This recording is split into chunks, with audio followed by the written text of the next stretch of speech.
Então, gente, caiu a gravação, né? Vocês já estão acostumados. Se isso acontecer de novo, vocês entrem novamente no link. Mas voltando para a aula, eu estava dando um exemplo que aconteceu comigo mesmo, né?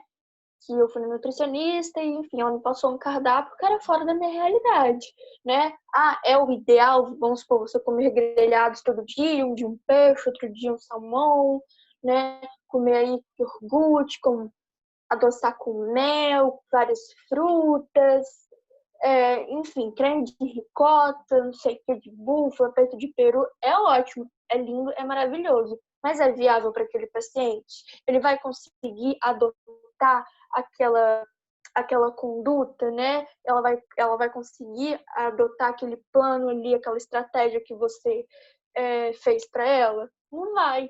Então, assim, por mais que às vezes não fique perfeito, a gente tem que trabalhar aí com as condições, né, do paciente. A gente não pode ir muito fora da casinha não, senão não adianta, tá?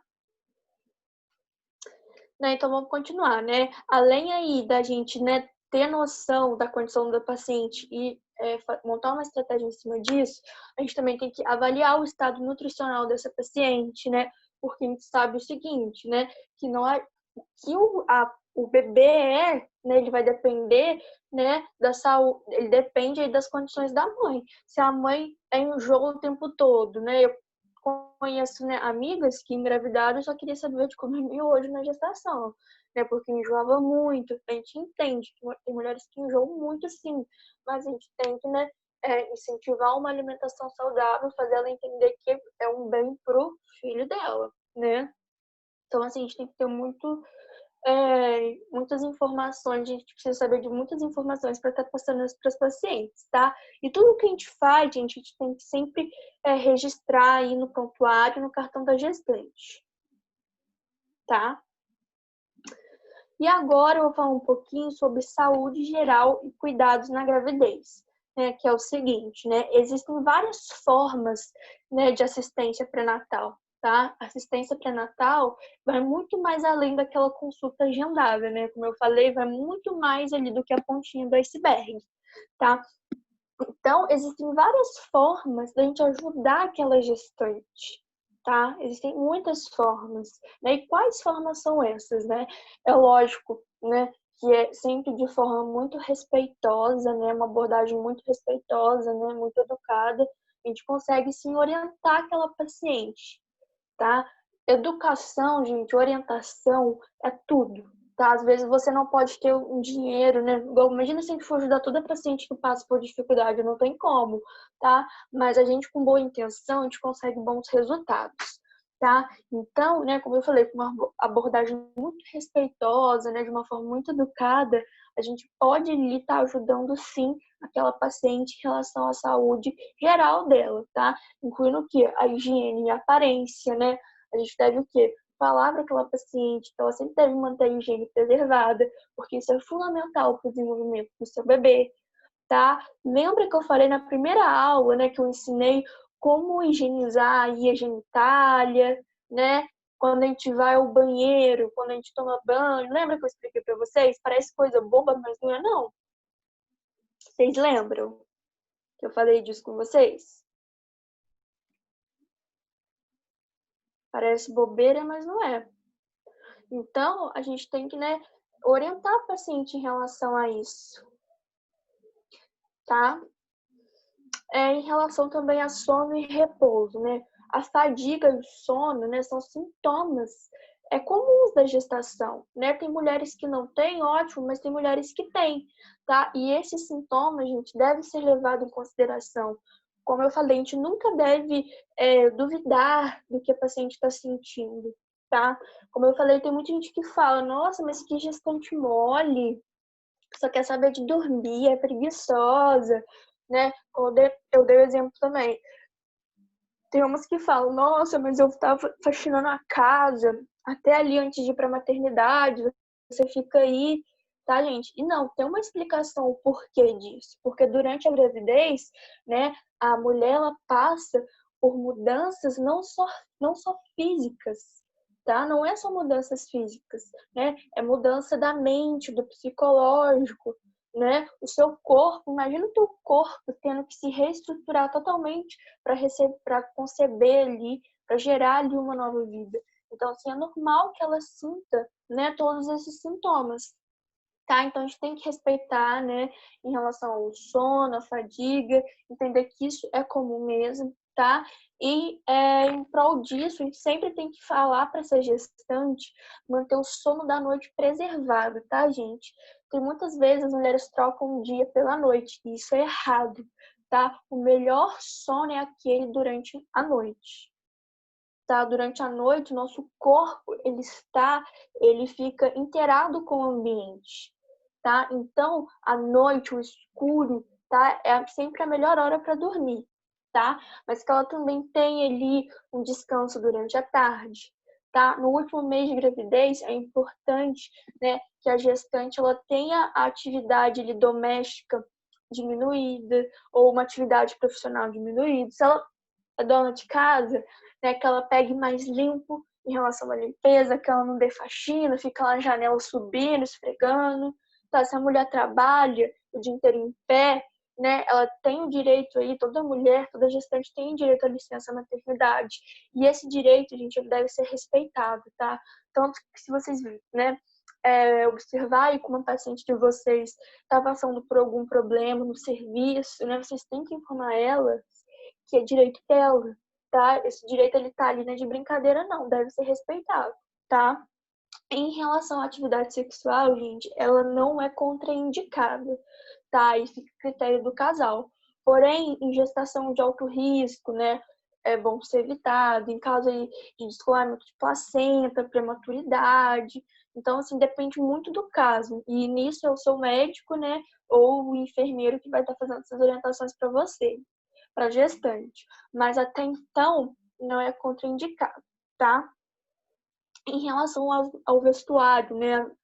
As roupas dessa gestante devem ser sempre compatível com o tempo. Se tá calor, né? Uma roupa mais fresca. Se tá frio, né? Agasalhar, né? Roupas soltas, confortáveis para aquela gestante. Em relação ao sapato, evitar de usar sapato alto. Tá? Você fala, professora, mas por quê? Porque parece bobeira, né? Se vamos supor que uma de vocês aí tá grávida, né? Ou um de vocês aí vai ser pai, o enfermeiro ou técnico de enfermagem te orienta e fala assim, olha, não é bom você usar salto, você puder evitar. Alguém sabe me explicar o porquê?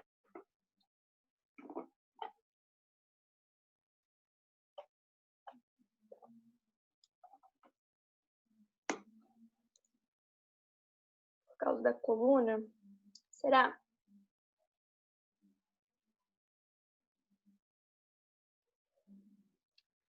Porque é o seguinte, vou explicar para vocês. A mulher, quando ela tá grávida, o seu corpo, ele é todo modificado, não é? A mobilidade dela tem que ser maior, porque a barriga estica, não é assim? Os órgãos mudam de lugar.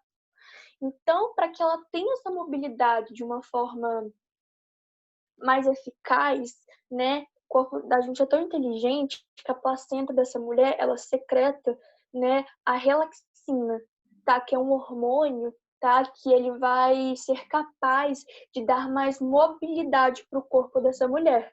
Porém, tem um lado positivo, que é esse, que é a questão da mobilidade, porém também tem aí um contra. Por quê? Porque essa relaxina ela vai fazer o quê? Ela vai fazer afrouxar ali, né, os ligamentos, né, os tendões. Então, por isso que a mulher ela fica mais propensa a quedas, tá? Ela virar o pé ali é muito mais provável de acontecer, tá? Porque os ligamentos estão frouxos, tá? Por conta aí desse hormônio que foi secretado pela placenta. Então, a gente sempre tem que ter fundamento no que a gente fala. Falar, mas não posso usar salto por quê? Por conta disso, né? Os, os Professor, qual que é o ligamentos, hormônio? relaxina. Relaxina, cada um fala de um jeito, tá? Mas é relaxina que é a forma mais correta de falar, tá? Então, assim, pelas articulações, né? Tá mais ali frouxa e amolecida por conta, né, desse hormônio, é bom que ela evite usar salto, porque se ela usar salto, a probabilidade dela pisar no buraco e virar o pé é maior, e cair maior ainda, né? A gente sabe que queda de gestação não é legal, tá? Né? E a gente também tem que orientar ela em relação à uma alimentação, que ela deve ter uma alimentação saudável, porque tudo que ela come é o que é passado para o bebê, né? A nutrição dela é a nutrição que ela vai passar para o bebê. Então, assim, a alimentação, né, mais rica possível em frutas, legumes, proteínas, tá? E outra coisa, em relação também ao fumo e álcool, tá? Ele deve ser, gente, totalmente contraindicado, tá? Porque o cigarro, o álcool pode causar prematuridade, tá? Hipodesenvolvimento fetal, nossa, inúmeros problemas, tá? E tem gente que insiste em dizer que álcool não tem problema, tá? Eu já vi médico dizer isso. Vocês já ouviram dizer? Que não tem problema você beber durante a gravidez? Ah, só um pouquinho, será que pode? O que vocês acham?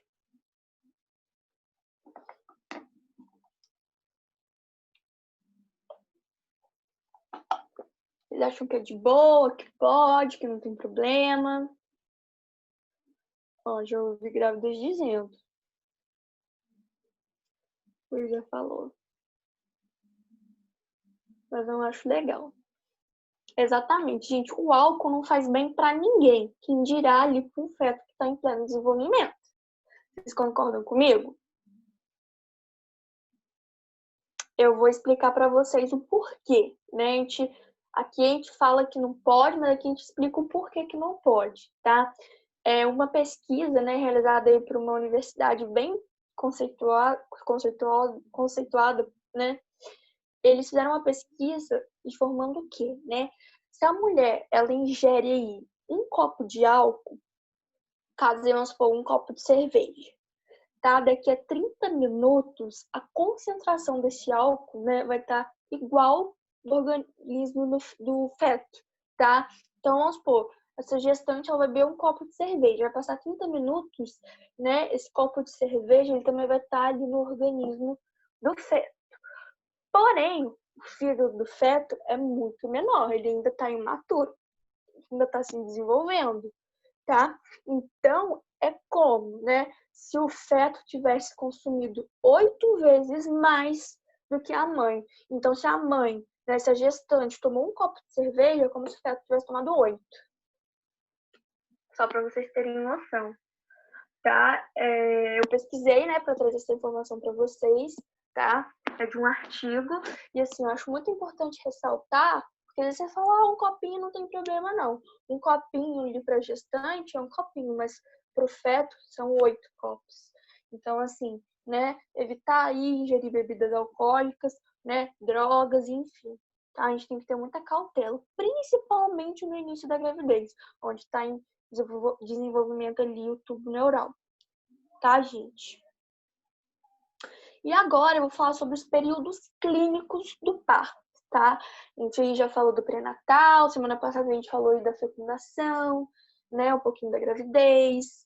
Agora eu falei sobre o pré-natal. Agora, no momento, eu já vou falar os períodos clínicos do parto, né? Ou seja, quando a mulher ela já está em trabalho de parto, tá? Em geral, o trabalho de parto total, né? Ele demora entre 14 e 20 horas.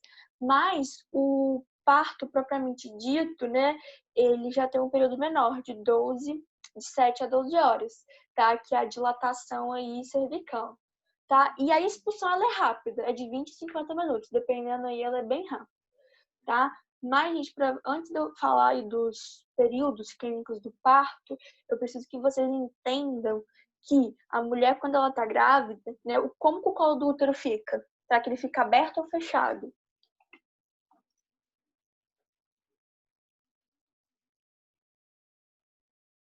Fica fechado. Porque se ele ficar aberto, o que acontece? Corre o risco da criança ser expulsa, né? Pela vagina. Então, durante a gravidez, o colo do útero, ele fica fechado. Mas pro parto normal, né? No parto normal ali, o colo do útero vai ficar como? Na hora do nascimento? Aberto. Para a criança sair. tá? E isso chama dilatação cervical.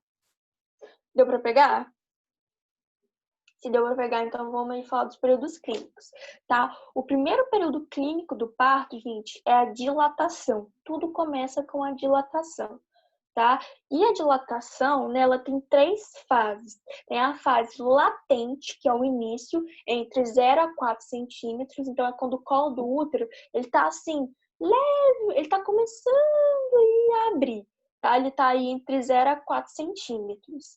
Tá? E nessa fase aí, né, às vezes a gestante ela já vai estar ali com um pouco de contração, ela vai ao hospital e o médico vai voltar para cá, o médico vai mandar ela voltar para casa.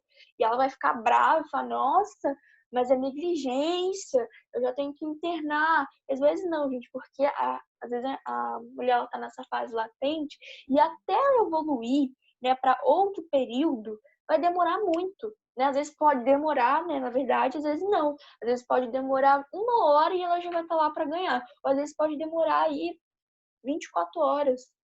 Então, vai depender muito, tá? Por isso que quando tá aí nessa fase latente, o médico geralmente manda a gestante para casa, tá? E vai dar orientações a ela para voltar quando ela sentir aí que tá tendo mais contração, a contração ficar mais intensa, ou quando ela perder algum líquido pela vagina. Tá? A gente também tem a segunda fase, que é a fase ativa. O colo do útero está entre 5 a 7 centímetros, tá? E nessa fase aí, as contrações vão estar mais frequentes, tá? E a gente também tem a fase de transição, que é de 8 centímetros a 10 centímetros. Aí a gente tem aí, né, tá nesse processo aí de dilatação total do colo, tá? Então, quando ela tá nessa fase de transição, a hora tá chegando, tá? Esse, gente, é o primeiro período, tá? A gente já tem o segundo período, que é o período de expulsão, tá? O nome mesmo já fala, né? Quando o colo do útero, ele atinge 10 centímetros, né? E o bebê, ele é expulso pela vagina, tá? E como eu disse, esse período de expulsão é de 20 a 50 minutos, tá? Ele não demora muito, não. Então, esse segundo período, ele é bem rápido, tá? Que vai da dilatação total do colo até a expulsão do feto, tá? E, gente, uma informação muito importante que a gente deve, né, tá comentando aí com as nossas gestantes, né, que na hora do parto, né, para que seja mais fácil aí, né, nesse segundo período, é ela inspirar bem fundo, tá, durante uma contração, prender a respiração com a boca fechada, senão o ar sai, e empurrar para baixo com toda a força, tá? É como se fosse aí, mais ou menos um movimento para evacuar, que aí a criança ela sai mais rápido, tá? Então esse aí é um movimento que a gente deve estar orientando a elas, tá? A gente também tem o terceiro período, que é dectação, tá? A dectação é a expulsão da placenta, tá? Não sei se vocês sabem, mas primeiro é o bebê que nasce, geralmente passa aí uns 10, 15, até 30 minutos, depois sai a placenta, tá? E a gente também tem o quarto período, né, que chama de Greenberg. Quem já ouviu falar desse quarto período? Esse quarto período, gente, ele se compreende 1 hora depois da dectação da placenta, tá? Então, esse período é 1 hora depois que a placenta foi expulsa, tá? E desses 4 períodos aí que eu expliquei, qual vocês acham que é o mais crítico? Que é a hora da dilatação? Se é a hora da expulsão do bebê? Qual que você acha aí que a gente tem que ter um olhar maior?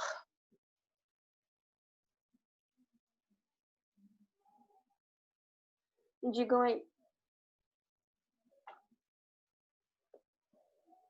Porque nesses 4 períodos a gente tá junto ali. Então, todos. Sim, né? Todos, gente, tem ali a sua importância, né? Só que tem um que a gente tem que ficar muito atento, que é esse quarto período, tá? O de Greenberg. E por quê? Né? Após 1 hora da expulsão da placenta, o correto é acontecer uma involução do útero. Ou seja, o útero é lógico que quando a mulher ela já está ali de 9 meses, o útero está ele tá elevado, né? Porém, quando a criança nasce e a placenta expulsa, esse útero ele tem que regredir e ficar ali abaixo da cicatriz umbilical. Ele forma até uma massa palpável, bem dura. A gente consegue até palpar ali e ver que o útero ele já está abaixo da cicatriz umbilical. O problema é que nem sempre a gente tem essa involução do útero, tá? Porque assim que a placenta se descola do útero, a mulher ela sangra muito, excessivamente. E o útero ele vai servir como um mecanismo de tamponamento, né? Se ele retrair, é como se ele estivesse tamponando ali aquele sangramento. E nisso a mulher não vai perder tanto sangue pela vagina, né? O problema é se esse útero não contrai. O que acontece se esse útero não contrai? Que é a famosa atonia uterina. Igual eu expliquei, assim que a placenta sai, a mulher sangra muito. Então, né, como um mecanismo de defesa do nosso próprio corpo, o útero ele evolui rapidamente para tamponar esse sangue. E se ele não evolui, se o útero continua lá no mesmo lugar, o que acontece? Digam aí.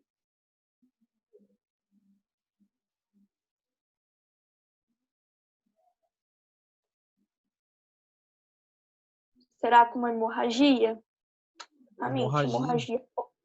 Isso aí. Hemorragia pós-parto. E hemorragia pós-parto, gente, mata. Tá? E mata muito. Tá? Então, assim, é muito importante que a gente fique observando muito essa mulher, tá? É considerada hemorragia quando a mulher ela perde mais de 500 ml de sangue em menos de 24 horas, tá? Então, a gente tem que ficar muito atento e ver se esse útero ele vai evoluir, tá? E por que que isso acontece, né? Geralmente, existem várias causas, mas isso pode acontecer, né, quando o parto ele é muito demorado, né? Às vezes a mulher ela não tem passagem, né? Às vezes o bebê é muito grande, então a mulher fez muita força, né? Ela fez muita força, né, para que o útero, né, expulsasse ali aquele bebê. Ou seja, o útero ele trabalhou demais, então ele fica fadigado. É igual a gente quando vai para academia, né? A gente vai lá, dá malha muito, muito, muito, faz, né? A gente faz além do que a gente deveria, do que a gente poderia, né? Chega no outro dia, a gente não tá cansado, a gente tá com tanta dor no corpo que a gente não consegue de novo. É a mesma coisa. O útero, ele trabalhou tanto que ele vai estar cansado e ele não vai ter força para voltar pro lugar. Só que nisso, o que acontece, mulher? Ela fica sangrando, sangrando, sangrando, podendo entrar em choque, tá? Por isso que quando a mulher, né, ela tem ali a ruptura da bolsa, porém ela não tem ali a dilatação, tá? Não adianta, não tem a dilatação do colo, do útero, né? Não adianta ficar insistindo, né? Quando não for viável, né, o parto, quando ele não for viável, não adianta ficar insistindo, senão a gente pode perder tanto o bebê, tanto ali a mãe, tá? E, sim, é lógico que o parto normal, ele é uma das melhor método, né? Porém, não é a gente, como eu falo, né? Não é a mãe, não é o médico, não é ninguém que escolhe o parto, como o parto vai ser. Quem escolhe ali é a própria criança, é o próprio corpo da mulher. Tem mulher que sonha ter parto normal, mas às vezes não dá, né? Então a gente tá pondo a vida dela em risco, né? Então a gente tem que ficar de olho, não adianta forçar a barra. Se não der para ser normal, não tem como, tá? Porque vai fazer o útero trabalhar mais do que ele poderia, e depois ele não vai ter força para contrair e fazer esse tamponamento, tá? Tá respondendo aí a sua dúvida já, Priscila. Né? No caso, você teve a ruptura da bolsa, porém eles induziram, né, ali, né, com ocitocina, tá, gente? Que é a indução, porque você não teve a dilatação, né? Pelo que eu entendi aí.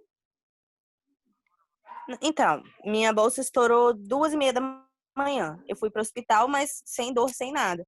Chegou lá, eles botaram um comprimidinho para induzir a contração. A menina lá falou que é para ajudar a afinar a parede do útero, para aí sim ele começar a contrair e entrar em trabalho de parto. Porque até então só rompeu, mas não entrou em trabalho de parto. Então, porque a bolsa, gente, ela é assim que ela estoura, você não precisa ir correndo pro hospital, não, né? A criança, ela não vai morrer ali se você Mas você, lógico, você tem que ir para o hospital, mas assim, você pode tomar um banho, ligar para o seu parceiro e ir. Só que às vezes a bolsa já estourou há um certo tempo e a mulher ela não está dilatando, né? O colo não está dilatando. Então eles induzem, né? Faz ali esse parto ali à base de medicamentos, que é a ocitocina, que faz, né, o colo do útero dilatar mais rápido. Só que o parto ele deve ser menos medicalizado possível, tá? Se ele puder ser 100% natural, é melhor. Mas tem casos que não tem como, né? Eles, né, aplicam ali a ocitocina, um soro, seja onde for, para que a mulher ela, tenha dilatação ali mais rápido, tá? Então, mas assim, no seu caso você ainda conseguiu, né? Mas tem mulheres que não conseguem, não adianta insistir, tá, gente? Então, no total demorou 17 horas. Desde a hora que a bolsa estourou, aí tomei banho, fui para o hospital, colocaram um comprimido, não estava dilatando. Desde 2h30 da manhã até 3 horas da tarde, estava com 2 ainda, botaram outro comprimido. Aí ficou lá induzindo, até 8 da noite que ela foi nascer.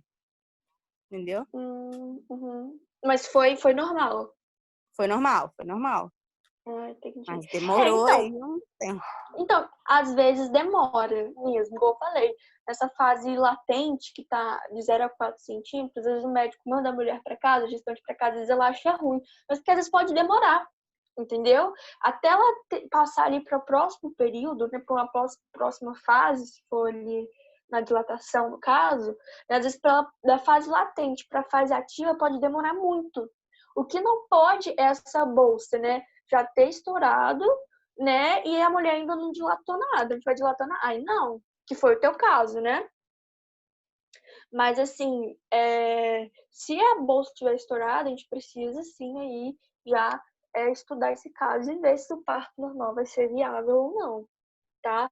Porque a atonia uterina, gente, essa não é a explicação assim, a mulher ela teve ali a atonia uterina porque demorou muito, foi negligência, né? Tinha que ser parto, tinha que ser a cesárea, a criança era muito grande. Não, depende muito, tá? Mas uma das principais causas, né? É aí o esforço, né? Mais do que poderia ter sido o esforço do útero além, né? Mais do que ele poderia, tá, gente? Né? E tem os cuidados de enfermagem que eu deixei ali, tá? Tanto posições para aliviar a dor durante esse período de dilatação, né? Ir para o chuveiro, do banho de aspersão, sempre tem que ter alguém vigiando pela mãe, né? A água quente ela facilita, né? Se for o parto humanizado, né? Geralmente tem, assim, aquelas bolas de pilates, né? Que a mulher fica lá na bola de pilates, faz o agachamento, tudo isso favorece aí a dilatação. Deixei tudo lá no slide, depois vocês deem uma olhadinha, tá? Eu deixei um pouquinho lá também, falando um pouquinho sobre desenvolvimento fetal. Vocês olhem lá também, tá, gente? Que não vai dar para falar tudo aqui. E no slide da aula de hoje, eu falei também sobre patologias obstétricas. Porém, para ela não ficar muito grande e cansativa, né, eu vou deixar para falar isso na próxima aula, junto com puerpério e amamentação, tá? Tá aqui, mas ainda vou explicar semana que vem. Tá, gente? Então, vocês entenderam aí a importância do pré-natal? Os períodos clínicos do parto, deu aí para pegar?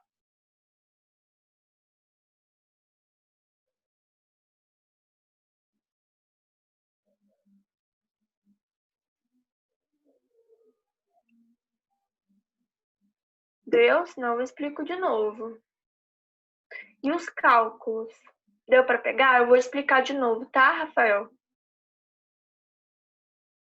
Mas eu deixei exercícios, tá? Para vocês lá no slide. Então, façam os exercícios e me mandem, tá? Porque ele vai ser pontuado também. Tá, gente? E lembrando que a nossa disciplina já está quase chegando ao fim, né? A gente só tem mais uma aula, depois já é a V2, que é a prova online, né? Que vai ser na plataforma, que vai valer 10 pontos, e depois a gente já tem a recuperação. Então, assim, tudo que eu passei até hoje, trabalhos, pesquisa, exercícios, me mandem, tá? Eu dei um outro prazo para vocês lá no slide, me mandem, porque vai ser a AV1 de vocês. A AV2 já é a prova, que é dia 30, se eu não me engano. Eu deixei direitinho lá explicado no slide. Tá, gente? Então, eu vou explicar o cálculo novamente, tá? Então, vamos lá.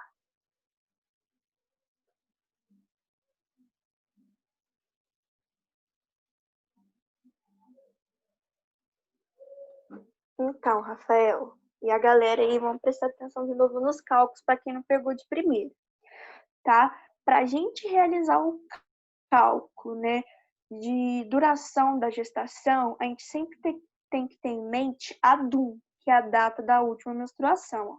Até escrito aqui, ó, DUM, significa data da última menstruação, tá? E a data da última menstruação, ela tem em média aí 280 dias, né, 40 semanas, podendo se estender até 42 semanas incompleta, que é o período que a mulher fica grávida, né, o tempo de gestação. E agora, né, eu vou mostrar aí como que calcula a data provável do parto, tá?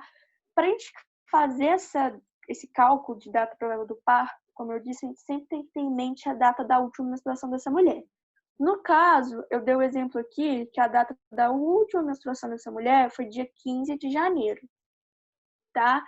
Aí a primeira coisa que a gente vai observar é o mês, que é mês 1, janeiro. Sempre que for, né, o mês da data da última menstruação, sempre quando for entre janeiro e março, a gente vai usar uma regrinha, que é o quê? Né, adicionar 7 dias ao dia e 9 ao mês. Tá? Que é o caso desse exemplo aqui.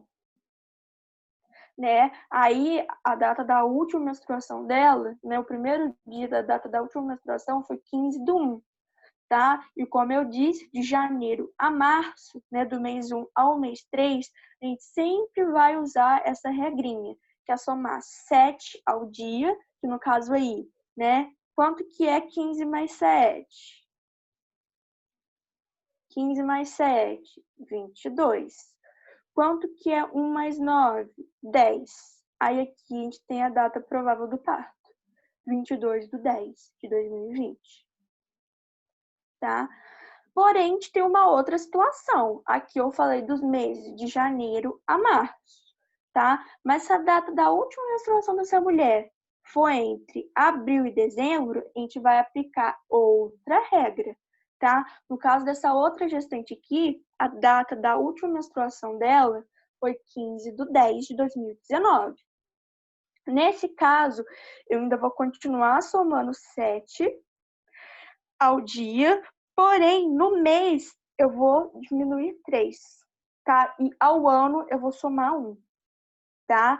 15 mais 7, 22, né?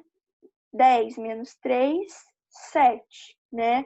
Aí, no caso, 2019 mais 1 vai dar 1 ao ano, vai dar 2020, tá? Então, a gente sempre vai ter essas duas situações, né? Ou da data da...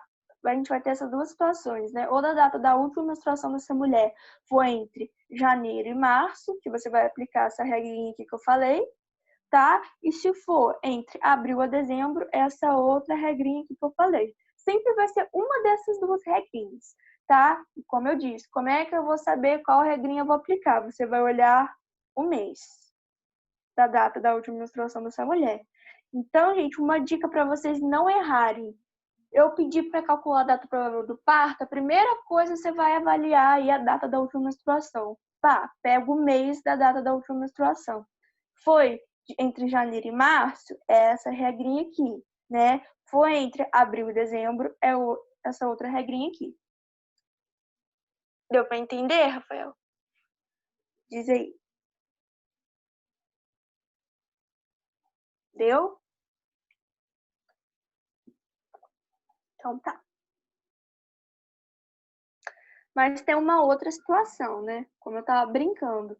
Quem achou que quem fosse fazer enfermagem não ia ter cálculo, foi enganado, porque tem sim. Agora aqui eu vou ensinar a calcular a idade gestacional, tá? Porque é o seguinte, nós, né, da área da saúde, nos referimos ao tempo de gestação em semanas. Tanto que a gente sempre fala 12 semanas, 20 semanas, né? 30 semanas. A gente não fala meses. Ah, aquela mulher tá de 3 meses. Ah, aquela mulher tá de 8 meses. A gente sempre se refere à semana, tá? E existe um cálculo para a gente saber, né, de quantas semanas aquela mulher tá? E como eu disse, né, todo cálculo referente à duração da gestação, a gente precisa saber a data da última menstruação, tá? Que é a DUM. Aí, para a gente calcular a idade gestacional, a gente vai somar, né, o intervalo de dias entre a data da última menstruação e o dia atual.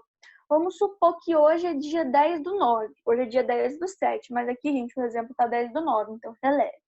Vamos supor que hoje é dia 10/9, ó, 10/9, né? E a gestante chega aí, né, na unidade onde você trabalha e fala, Rafael, eu quero saber, né, de quantas semanas eu estou. Aí você vai perguntar assim para a gestante, qual foi a data da sua última menstruação? Ela vai te informar. Foi essa aqui, ó, 20/3. Aí o que você vai fazer? Você vai calcular os dias corridos entre o dia 20 e entre o dia 10/9, que é a data atual de hoje. Aí, no caso, é o seguinte, né? A gente olhou aqui. 20/3, o primeiro dia da data da sua última menstruação. Março tem 31 dias, mas aqui a gente tem que olhar o dia, ó. É dia 20. Então, a gente não vai calcular 31 dias de março.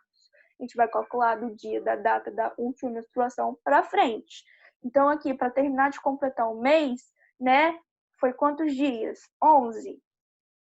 Então, aqui, ó, 11 de março, abril, 30, abril a gente tem 30 dias, né? Maio, 31, junho, 30, julho, 31, agosto, 31, setembro, opa, chegamos em setembro, que é a data atual. Só que a gente vai aí somar todos os dias do mês de setembro? Não. Por quê? Porque hoje é dia 10.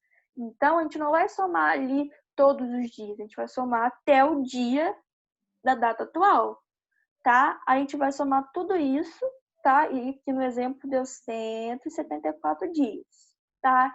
E o que a gente vai fazer? A gente vai pegar esses 174 dias, tá? E dividir por 7, tá? Que é o número de dias aí durante uma semana, tá? Eu vou até abrir o quadro branco aqui para visualizar melhor. Ó,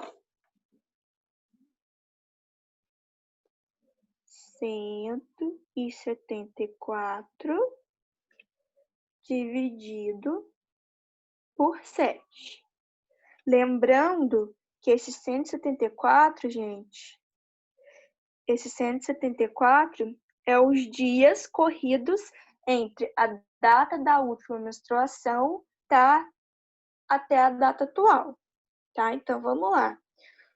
1 não dá para dividir para 7, então a gente pega 17. Quanto que é 17 dividido para 7? Responde aí, Rafael.